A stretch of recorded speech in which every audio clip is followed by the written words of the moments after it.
This is Huawei Nova 11 Pro, and today I will show how you can download and install the Google Chrome browser on it.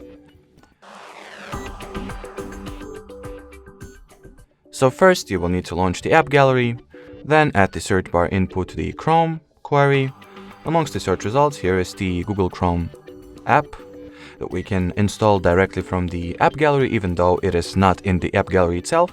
Rather, the app gallery provides us with an external source that we can get this particular application from. So anyway, just tap at the install button, then continue, and wait for the Google Chrome to be downloaded and installed respectively.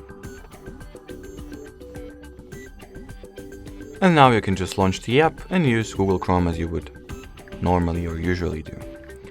Anyway, that will be it for this video. Thanks for watching, and bye bye.